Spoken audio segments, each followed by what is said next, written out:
Deltora Shadowlands, The Cavern of the Fear. Chapter 1. Secrets. The flickering lamp made an island of light in the darkness. The wrinkled hand moved slowly across the page. Outside, the city of Del lay silent, wrapped in sleep. Even those who had long lain awake, grieving for their lost loved ones, had at last fallen into uneasy slumber. The writer's lamp was hidden. The only lights visible in Del burned in the palace on the hill. Lights to comfort the guards who stood watchful by the stairs, and lights that guided two shadows as they slipped through the palace grounds and into the most hidden of its doors. Soon it would be dawn, but the writer worked on. He had lost all track of time. He had been alone so long that for him, day and night had almost lost their meaning. He ate when he was hungry and slept when he was tired. And in the long stretches of time between, he wrote, his expert hand rarely faltering, his world shrunk to his secret island of light. He wrote, "The Shadowlord's tyranny over our land has been ended by the magic and power of the belt of Deltora.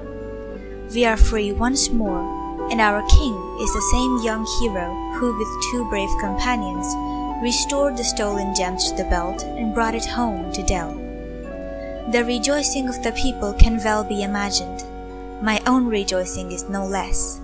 But after all I saw in the 16 years of Shadowlord rule, and long before that, I'm still very. The enemy is defeated, but not destroyed. He and the creatures of his sorcery have been driven back across the mountains to the Shadowlands, but I fear he has human servants too, and they are still among us. I must therefore remain in hiding until I am certain that the treasure I have protected for so long can be delivered safely to the palace.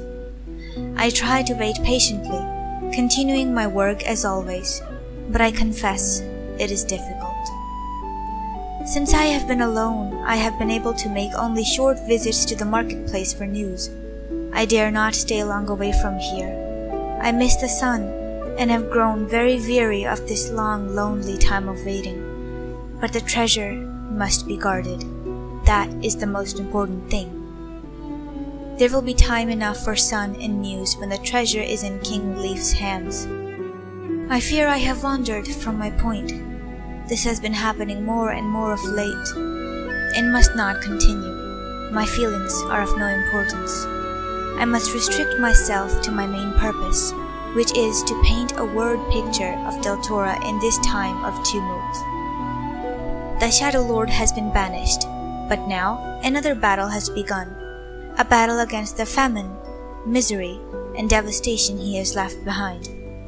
Of all the evils facing us, the most terrible is our growing understanding of how many of our people have been taken to the Shadowlands as slaves. The farms of the northeast and the west have been emptied of people. The best fighters of the Mare and the Plains have been taken. With only one exception, so has every member of the Jalis tribe who was not slaughtered at the time of the invasion. Thousands have gone from Del itself. The land can be healed and the rivers cleansed. Crops can be sown once more. Houses and workplaces can be repaired. All over Deltora the work has already begun, but the prisoners in the Shadowland are out of our reach, and their families and friends cannot be comforted. The marketplace buzzes with talk. There is a growing clamor for a rescue attempt to be made. It has become so loud of late that I'm sure it is being fermented by Shadowlord spies. It would suit the enemy very well for Lief to lead an army across the border. What better way to lay hands on him?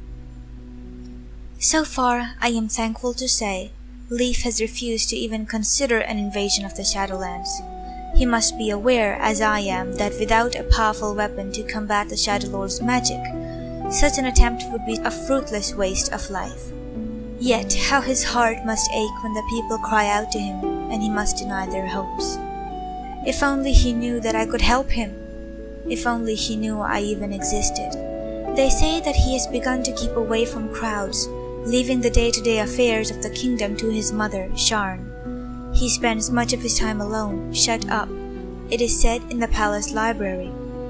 He shuns even the trusted companions of his quest, Barda, chief of the palace guards, and Jasmine, the wild girl from the Forest of Silence.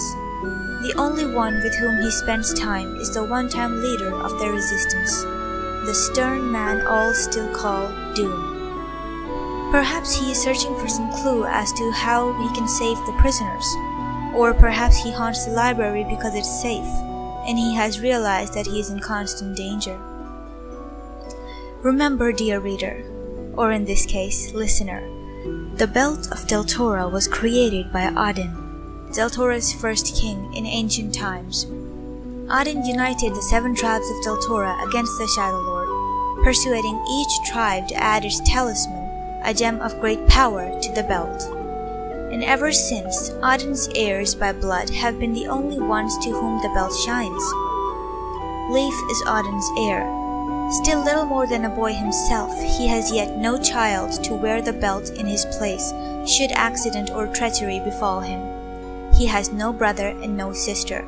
His death would lay Deltora open to the enemy. Even now, I'm certain the Shadowlord is hatching plans to lay hands on our land once more. The slaves in the Shadowland are the bait for one of his traps, but he never relies on just one scheme. A simple plot may succeed where a cunning one fails. And what could be simpler or quicker than the thrust of a dagger? I must not think of these things. I must keep up my spirits, as I pray King Lief is doing. It is vital that he is not driven by frustration to act foolishly. Too much depends on his safety. I am tired now and must sleep. The lamp is failing, and my old eyes also. Perhaps I will wake to find that my long wait is over. I pray that it will be so for all our sakes. I must show the king that I have to show, before it is too late. I must tell him, at last, of the Pyrrhine pipe.